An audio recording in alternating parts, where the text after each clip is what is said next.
पहले बात बांदीकुई की। मुख्यमंत्री भजनलाल शर्मा के बांदीकुई दौरे को लेकर प्रशासन अलर्ट मोड पर दिखाई दिया। जिला कलेक्टर डॉक्टर सौम्या झा और एसपी सागर राणा पहुंचे बांदीकुई सभा स्थल स्वर्गीय राजेश पायलट मैदान का जायजा लिया गया। इस दौरान विधायक भागचंद सैनी टाकड़ा भी मौजूद रहे। विधायक के साथ जिला कलेक्टर और एसपी कर रहे हैं बारीकी से निरीक्षण। करीब 50,000 से ज्यादा लोगों के सभा में आने की उम्मीद है। मुख्यमंत्री भजनलाल शर्मा इस दौरान 3 दर्जन से ज्यादा विकास कार्यों का शिलान्यास करेंगे और लोकार्पण भी करेंगे। तो ये बांदीकुई की तस्वीरें आप देख लीजिए। सभा स्थल स्वर्गीय राजेश पायलट मैदान का जायजा यहां पर तमाम दिग्गजों ने लिया। मुख्यमंत्री भजनलाल शर्मा के बांदीकुई दौरे को लेकर के तैयारियां युद्ध स्तर पर जारी है। कलेक्टर समेत कई अधिकारियों ने यहां पर जायजा भी लिया है, सारी व्यवस्थाओं को देखा और दिशा निर्देश यहां पर दिए गए। तो तस्वीरें लगातार आपको दिखा रहे हैं। कलेक्टर डॉक्टर सौम्या झा और एसपी सागर राणा पहुंचे बांदीकुई और क्या कुछ व्यवस्थाएं हैं। मुख्यमंत्री के दौरे से ठीक पहले किस तरह के बंदोबस्त यहां पर किए गए हैं, उन तमाम व्यवस्थाओं को देखा जा रहा है, परखा जा रहा है। जहां पर कुछ सुधार करने हैं उनको लेकर के भी दिशा निर्देश यहां पर दिए गए। हम एंटिसिपेट कर रहे हैं कि शायद ऑनरेबल सीएम साहब का प्रोग्राम बने 11 तारीख को बांदीकुई के लिए। तो इसके लिए मैंने, एमएलए साहब ने, एसपी साहब ने और हमारे पूरे प्रशासन ने मौके का जायजा लिया है जहां पे हम सोच रहे हैं प्रोग्राम करवाने का। तो अभी काफ़ी हद तक काम चालू हो गया है और अभी व्यवस्थाएं सुचारू रूप से चल रही हैं। इसी तरीके की कितने लोगों की आने की व्यवस्था की गई है? अभी हम कोशिश कर रहे हैं कि जितने भी लोग आए हम उनको अकोमोडेट कर सकें। अभी अप्रॉक्सीमेटली 20,000 की व्यवस्था तो अभी इमीडिएटली हो जाएगी। इससे ज़्यादा भी लोग आएंगे तो हम बांदीकुई में उनका आगमन एक बार भी नहीं हुआ। एक बार आए थे जब लोकसभा के चुनाव थे, जब आए थे, और हम उनका स्वागत और सत्कार दोनों ही कर नहीं पाए क्योंकि बजट, दोनों ही तीनों बजटों में हमें अच्छी सौगातें दी। अब हम उनका स्वागत भी करना चाहते हैं। हमारा काम है स्वागत करने का, सौगात देने का काम है सीएम साहब।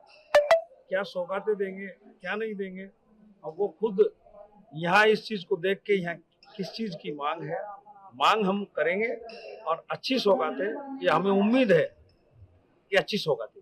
किस तरह की मांग रखी जाएगी? नहीं, वो मांग उसी दिन रखी जाएगी।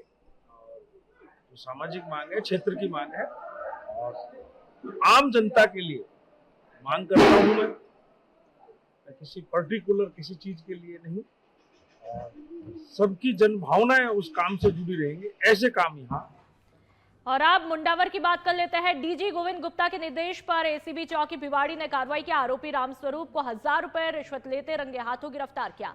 परिवादी के फव्वारा पाइपलाइन के अनुदान के लिए राजस्थान किसान पोर्टल पर पत्रावली लगाने के नाम पर मांगी थी रिश्वत। उक्त पत्रावलियों को स्वीकृत करवाने के लिए 2000 रुपए फोन पे के जरिए लेना 2500 रुपए की रिश्वत की और मांग कर परेशान किया जा रहा था। एसीबी चौकी भिवाड़ी के प्रभारी परमेश्वर लाल उप अधीक्षक ने कार्रवाई को अंजाम दिया।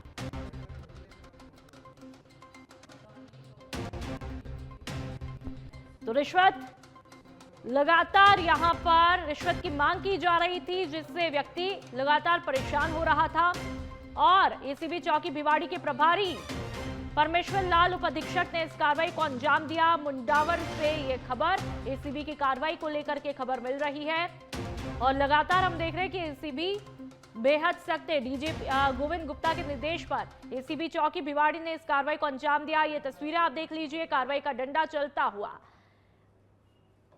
हमारे पास परिवादी 2 तारीख को आया था और जैसा मेरे जो अनुदान राशि 18,000 रुपये कृषि फुहारा की जो गवर्नमेंट देती है वो मेरे अकाउंट में आ गई है और मेरे पे बार बार जो कृषि पर्यवेक्षक श्री रामस्वरूप जी हैं वो बार बार प्रेशर कर रहे हैं कि मेरे को आप प्रत्येक फाइल के 1100 रुपये दें रिश्वत राशि, जिसका हमने सत्यापन करवाया था, जिसमें सत्यापन कल 500 रुपये ले लिए थे, 2000 रुपये पहले फ़ोन पे करवा लिए थे और 1000 रुपये आज।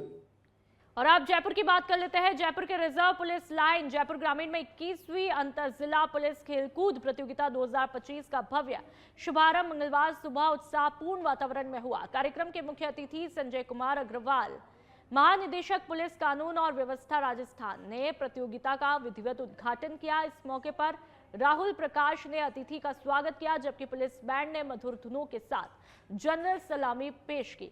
अपने संबोधन में मुख्य अतिथि ने मार्च पास्ट की सराहना करते हुए कहा कि पुलिस बल में अनुशासन, समर्पण और टीम भावना अत्यंत महत्वपूर्ण है। उन्होंने खेलकूद गतिविधियों को पुलिस कर्मियों के शारीरिक और मानसिक विकास का अहम माध्यम भी बताया।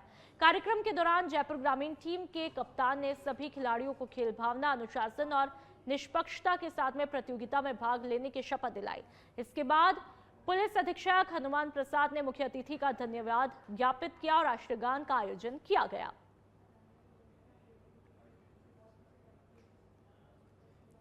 जयपुर से खबर, अंडर 17 और अंडर 20 राज्य स्तरीय कुश्ती प्रतियोगिता का समापन आज होना है। सवाई मानसिंह इंडोर स्टेडियम में शाम 4:30 बजे आयोजन होगा। मुख्य अतिथि के रूप में बीजेपी प्रदेश अध्यक्ष मदन राठौड़ मौजूद रहेंगे। उप मुख्यमंत्री प्रेमचंद बैरवा कार्यक्रम की अध्यक्षता करेंगे। बीजेपी नेता सतीश पूनिया, ऊर्जा मंत्री हीरालाल नागर, जल संसाधन मंत्री सुरेश रावत, लोकसभा स्पीकर ओम बिरला के ओएसडी राजीव दत्ता समेत कई अतिथि मौजूद रहेंगे।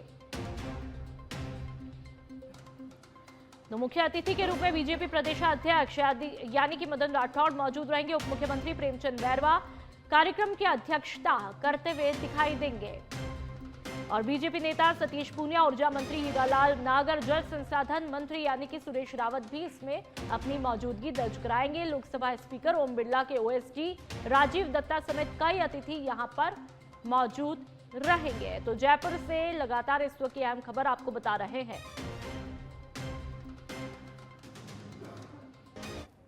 अजमेर के पिसांगन की बात करेंगे। अजमेर एसपी हर्षवर्धन अग्रवाला का वाहन चोरी पर कड़ा प्रहार। पिसांगन पुलिस का वाहन चोरों पर शिकंजा।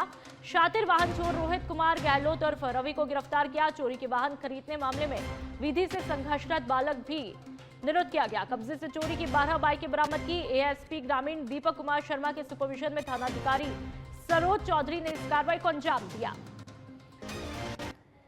तो पिसांगन पुलिस का वाहन चोरों पर शिकंजा। कब्जे से चोरी की 12 बाइकें बरामद की है। जितनी भी बाइकें चोरी हुई उनमें 12 बाइकें बरामद की गई है। अजमेर एसपी का वाहन चोरी पर कड़ा प्रहार, यहां पर कार्रवाई देखने को मिली। वाहन चोरों पर शिकंजा कसता हुआ दिखाई दिया। रोहित कुमार गहलोत उर्फ रवि को धर दबोचा है, गिरफ्तार कर लिया गया है और 12 बाइकें उसके कब्जे से ले ली है। सिरोही के अबुरोड की बात कर लेते हैं। अबुरोड के सियावा गांव में आयोजित आदिवासी गणगौर मेले में इस साल आस्था और उत्साह का अभूतपूर्व नजारा देखने को मिला। मेले में राजस्थान और गुजरात सहित आसपास के क्षेत्रों से हजारों आदिवासी श्रद्धालु पहुंचे, जिससे पूरा क्षेत्र भक्तिमय माहौल में सराबोर हुआ। मेले में पारंपरिक वेशभूषा में सजी महिलाओं ने गणगौर माता की श्रद्धा के साथ में पूजा अर्चना की। ढोल थाली की गूंज और लोकगीतों के बीच आदिवासी युवक युवतियां समूह में नृत्य करते हुए दिखाई दिए।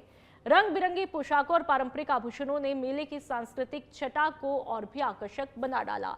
मेले की विशेष मान्यता और धार्मिक महत्व है। आदिवासी समाज में गणगौर मेले की विशेष मान्यता है। इस कारण ये मेला केवल धार्मिक आयोजन ही नहीं बल्कि सामाजिक जुड़ाव और परंपराओं को आगे बढ़ाने का प्रमुख माध्यम है। संस्कृति, परंपरा और लोक जीवन की झलक सियावा का ये मेला आदिवासी संस्कृति की जीवंत पहचान है। मेले को लेकर प्रशासन पूरी तरह सतर्क दिखाई दे रहा है। महाकुंभ मेले के चलते अबुरोड अंबाजी मार्ग को डाइवर्ट भी किया, जिससे यातायात सुचारू बना रहे।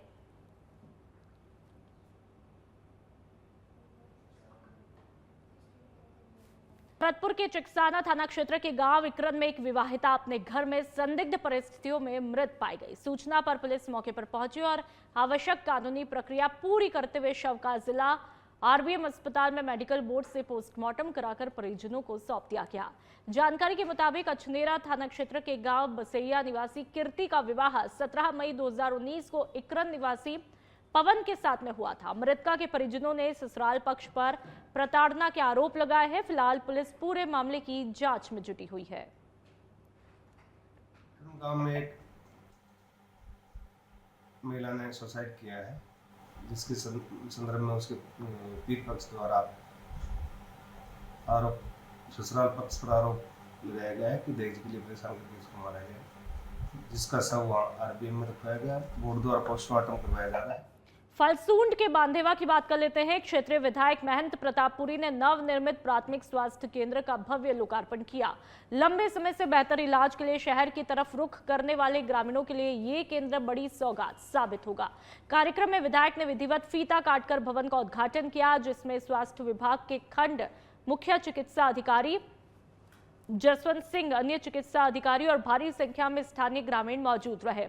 इस केंद्र का निर्माण 225 लाख रुपए की लागत से हुआ है और इसमें ओपीडी, प्रसव कक्ष, टीकाकरण केंद्र और आपातकालीन बेड की सुविधा उपलब्ध करवाई है। विधायक महंत ने कहा, स्वास्थ्य और शिक्षा हमारी सरकार की प्राथमिकता है और इस केंद्र के खुलने से अब क्षेत्र के बुजुर्ग, गर्भवती महिलाएं और बच्चे जिला अस्पताल जाने की आवश्यकता महसूस नहीं करेंगे। वहां के ग्रामीणों ने बताया कि पहले बीमारी और प्रसव के लिए शहर जाना पड़ता था, जिससे समय और पैसा दोनों बर्बाद होते थे, लेकिन अब ये सुविधा गांव में ही उपलब्ध होने से उन्हें सीधा लाभ मिलेगा।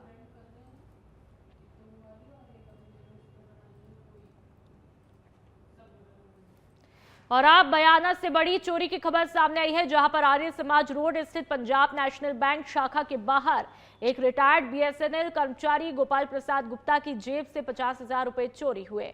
गोपाल प्रसाद, जो लखेरा गली के निवासी है, दोपहर में अपनी पत्नी के खाते से 1 लाख रुपए निकालकर किसी परिचित को उधार देने के लिए बैंक से बाहर आए थे। पैसे निकालने के बाद उन्होंने 50,000 के 2 बंडल अपनी जेब में रखे और सामने स्थित ई मित्र केंद्र पर केवाईसी कराने गए। इस दौरान तकनीकी दिक्कत के कारण उन्हें बैंक और ई मित्र केंद्र के बीच कई बार आना जाना पड़ा। इसी मौके का फायदा उठाते हुए अज्ञात बदमाश ने उनके एक बंडल 50,000 रुपए की चोरी की। घटना के बाद कोतवाली थाना पुलिस मौके पर पहुंची और आसपास लगे सीसीटीवी फुटेज खंगाले। फुटेज में एक नाबालिग संदिग्ध और उसका साथी बाइक पर वारदात के समय वहां दिखाई दिया और फरार हुआ।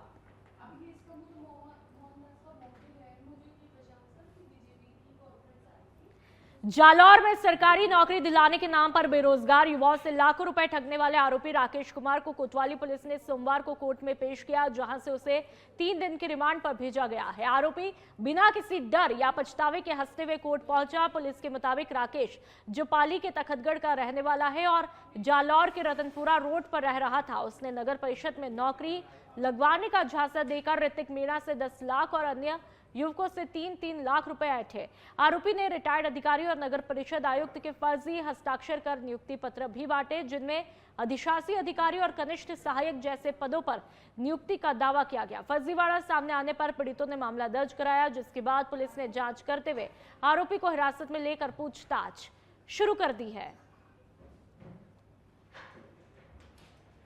नागौर के डेगाना में मंगलवार देर रात से मौसम ने अचानक करवट लेते हुए तेज बारिश और कई जगहों पर ओलावृष्टि का दौर शुरू किया, जिससे खेतों में सफेद चादर सी बिछ गई और किसानों की चिंता बढ़ गई है।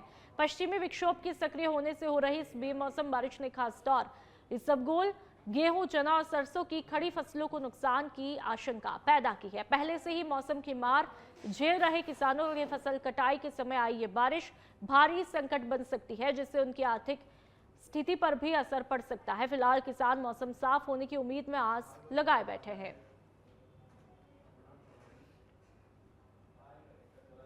और चलिए अब भरतपुर की बात करेंगे। भरतपुर में मंगलवार को अचानक मौसम ने करवट ली। सुबह से साफ आसमान के बाद दोपहर होते होते आसमान में घने काले और बादल छाए, जिससे दिन में ही अंधेरा सा माहौल बन गया। मौसम के इस अचानक बदलाव ने लोगों को चौंका दिया। तेज हवाओं के साथ धूल भरी आंधी चलने लगी, जिससे शहर और ग्रामीण इलाकों में जनजीवन प्रभावित हुआ। कई जगहों पर धूल का गुबार इतना ज्यादा था कि दृश्यता कम हो गई और सड़क पर वाहन चालकों को काफी दिक्कतों का सामना भी करना पड़ा।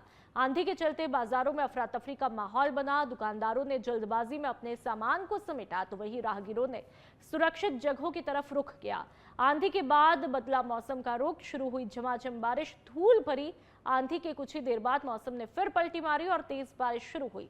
झमाझम बारिश से जहां लोगों को गर्मी से राहत मिली, तो वहीं सड़कों पर पानी भरने से आवाजाही भी प्रभावित हुई। बारिश के चलते तापमान में गिरावट दर्ज की गई और मौसम सुहावना हुआ। हालांकि अचानक आए इस बदलाव ने लोगों की दिनचर्या को कुछ समय के लिए जरूर प्रभावित किया। छत्तीसगढ़ के फिंगेश्वर, गरियाबंद जिले के फिंगेश्वर ब्लॉक के ग्राम बासिन में मुख्य सड़क किनारे संचालित शराब दुकान को हटाने की मांग को लेकर ग्रामीणों का गुस्सा लगातार बढ़ता जा रहा है। कई बार आवेदन देने के बावजूद कार्रवाई नहीं होने से नाराज ग्रामीणों ने एक बार फिर जिला आबकारी विभाग का दरवाजा खटखटाया। ग्रामीणों जनप्रतिनिधियों ने संयुक्त रूप से आवेदन सौंपते हुए मेन रोड किनारे संचालित कंपोजिट अंग्रेजी और देशी शराब दुकान को हटाने की मांग की। उनका कहना है कि सड़क किनारे दुकान होने से यहां हमेशा भीड़ और अव्यवस्था बनी रहती है, जिससे राहगीरों को भारी परेशानियों का सामना करना पड़ता है। ग्रामीणों के मुताबिक सबसे ज्यादा दिक्कत महिलाओं और स्कूली बच्चों को होती है, जिन्हें रोजाना इस रास्ते से यहां से गुजरना पड़ता है। तो वहीं भीड़ और लापरवाही के चलते अब तक कई हादसे भी हो चुके हैं, जिनमें एक व्यक्ति की जान जा चुकी है।